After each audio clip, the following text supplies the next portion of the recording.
Uh, Now we have the basic function of random of conditional distribution. We look at range conditioning.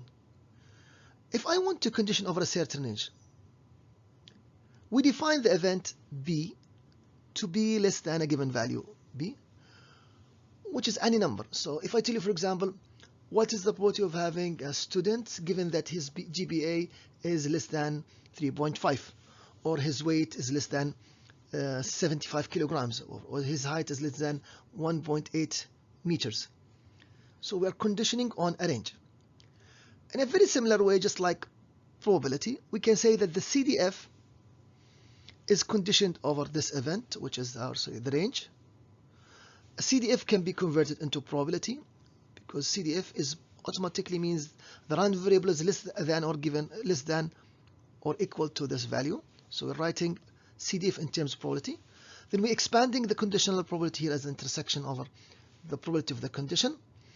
Of course, you notice here that the probability of this range should not equal to 0, otherwise we're going to divide by 0, which is not acceptable.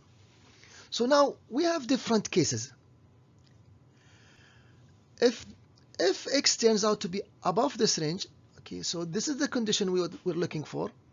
We're saying everything should be less than b.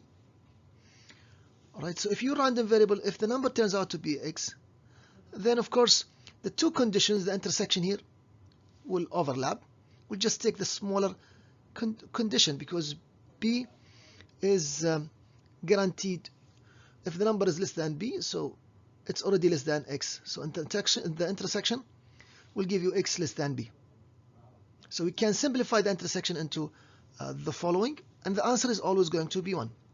That's to say, if somebody says, what is the probability that, okay, if all students, if you are considering only students which has weight 75 kilograms, so our condition, we're only considering students with weight less than 75 kilograms.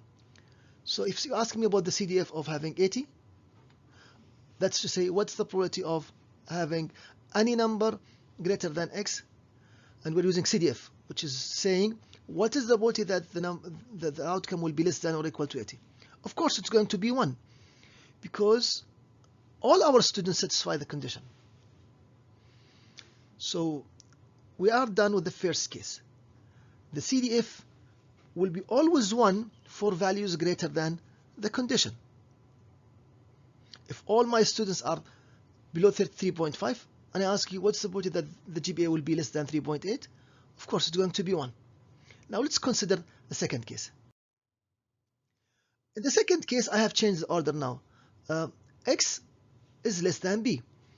So you can see now, this is compared with this is going to give you a smaller subset, and then the intersection, we're going to pick the second, we'll take the smaller one here, now it's x. So when we substitute into the probability, when we go from here to here, we'll choose the intersection will be probability of x less than or equal to x. And the upper expression is nothing but the definition of the CDF, and this is nothing but the CDF at b. So now we can combine the two scenarios, and we can get the conditional CDF conditioned over a range. Okay, let me make it very clear here. If somebody gave me the non-conditional probability and he asked me, I would like to condition over a range, I would like to get the CDF given that all values are less than or equal to b, then we'll get two CDFs, and those CDFs are defined, we'll get two cases. For values greater than or equal to b, we get always 1. For values less, we have to readjust the CDF to make, of course, to make the area, to make all the conditions valid. So it will peak to 1 at x equal to b. When x equal to b, then this is cancelled and you get 1. Alright, so remember this. This formula is needed. It's intuitive. You can think about it, but you need to remember it at least. The conditional distribution is never smaller than the non-conditional distribution. So we can state that the condition will always give you greater. Why? If you recall the formula here, the maximum value is going to be 1, And for all other values, you divide by the CDF at B, which is always a number that's not more than 1.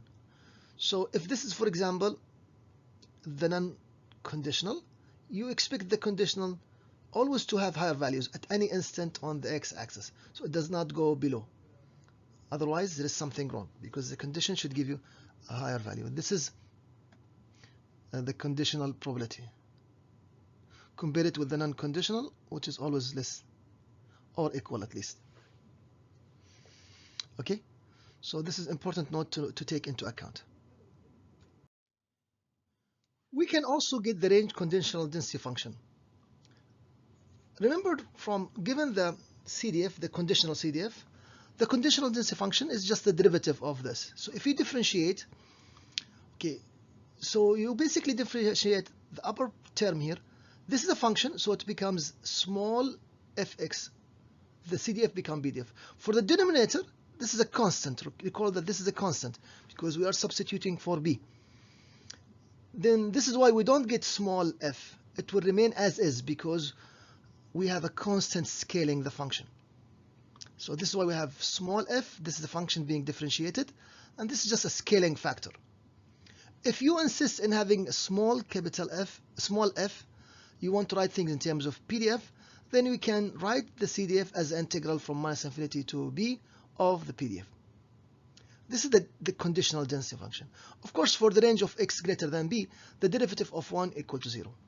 So in this first line, what we have done, we have got an expression for the range conditional density function. It's again intuitive, if you want to remember or derive in one step.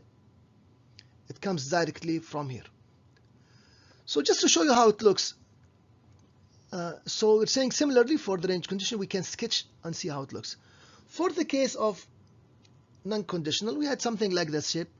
I'll just pick the red color, for example. This was the original curve, all right? So it was going all the way up to infinity. But then we said we want to condition, we are sure that everything is going to be below b. So what is the new PDF? Of course, after b, we should get 0.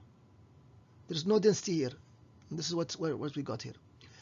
The second thing is that the original red curve here, all right, should be normalized, should be divided by a number less than 1, so that when you get the new area, the area of the PDF, recall, it has to be equal to 1. So the part that we have lost here is now recovered here. And this is why we have to divide by a number less than 1. So this is how the conditional PDF would look like. After a certain value, you get 0, and then before the area is adjusted to equal to 1. Example 1, conditional random variable. Conditional exponential random. We pick the exponential random variable as an example.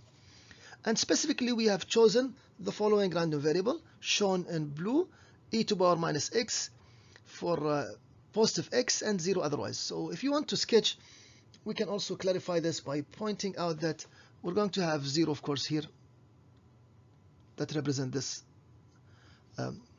definition. And of course, this decay shown here is what you get for positive values of x. We are told in the question, what is the probability of x less than 1? What's the probability of x less than 1? What's the probability of being here? But conditioned, if the question was without condition, then we just need to find this area. But in the question, we're told that this is not the true PDF, it's conditioned, and the condition is that everything is going to be less than 2, so there is nothing here. There is 0 here. So let's find the conditional PDF. We go back to our definition. If you want to find the conditional PDF, for values greater than 2, it's going to be 0. And then we need to adjust this sketch to make sure that the area equal to 1. How? By dividing by the respective term shown here. When you substitute for x less than or equal to 2, you have to consider that there are different possibilities. X could be less than 0, so you substitute 0 for the PDF. Or otherwise, x could be between 0 and 2. So we have different results. And this is why you have to be careful. When you get the results, you will get 3 different possibilities. If we sketch now the conditional probability compared with the non-conditional probability, we have the following scenario. You can see that for x greater than 2 we have 0, and then everything here is adjusted to make it up for the missing area here. Everything here is below is equal to 0. So if you want to sketch for completeness, that will map to this, and this guy is shown here, and then what remains is the first expression where we have the decay. Now this is not the question. We have solved the general scenario. The question wants specifically for x less than or less than 1. So I will use this conditional PDF and the red one and find the area here. So ready? So we take from 0 to 2, we need this expression. So to find the probability now, we need to integrate from 0 to 2, this range of values. Okay, so we are going to do solve for this. And then it's the integral from 0 to 1. I'm using the conditional PDF. So now it's just a matter of substitution, integration. Exponential is not tough to do. So, and then of course, you make sure that you can do it, at least for one time. And the final probability is 0.731. That's to say, if we have exponential distribution given by that PDF, and we know that all the picked number are less than 2, then 0.73% of the time, 0.73 of the cases, or 73% of the time, we'll get a number that's less than 1. This is reasonable because you can see here it's not symmetric. I was expecting more than 0.5 because this is much smaller than what we have here. So 0.73 sounds like a good number. It's good to check the intuition of the number. Does it make sense or not? Now the second example is a Rayleigh distributed conditional function. And we are told that somebody is throwing, or we have a target. The target here is in the center. Okay, so the target here is in the center. And given that the target, find the probability that we are in the pulse eye. This is called the pulse eye, 10 meters. Landing, given that we have landed on target. The landing on target is 50 meters. So when we land like a parachute landing, and here is the target. If you are within 50 meters, then you are within the target. Of course, if you are outside, like the landing is here or here, then this is out of target. So in general, you could land anywhere, here, here, or there. But now we are told that everything is within the target, conditioned on the target. This is the condition. So the range is conditioned. But then we are asked, what's the probability of being 10 meters or being on the pulse eye? So let's see. We're told, since this is given the question that we have a Rayleigh distribution, the CDF for Rayleigh is also given. So the probability of being, of having on pulse eye, it's the CDF of 10 divided by the CDF of 50. So the previous example was based on PDF. Now we're dealing with CDF. And now just by substitution, so this is 10 here, and the numerator, and the denominator we substitute your 50. And then by executing the numbers with the calculator or the help of Matlab, we got 0.12 or 12.29. So out of all landings, we'll have only 12% in target, and the remaining will be out of target. Of course, given the distribution, maybe visually it's not very easy to tell, because it's not uniform distributed. It's not we can't just look at the area, because we have certain distribution of landing over the area. Okay, now please check the end of this chapter. We are done with almost done with the random variables. I'll just show you some Matlab, but we'll continue also later on with operations on random variables. There are some problems in summary at the end of your textbook, or you can find, you can summarize what we have done so far. Okay, so this is, I think, is an important Matlab example I would like to conclude with. Okay, so in this Matlab, I would like you to learn how to use the histogram and convert data into PDF. This is very important. It might take some time to learn, but learn what a histogram is, and learn the impact, we might do a live demo where we look at the impact of the number of points, difference between the histogram and PDF, normalization, fitting. I will show you look for the video for a live demo of this histogram and converting data into PDF. Thank you.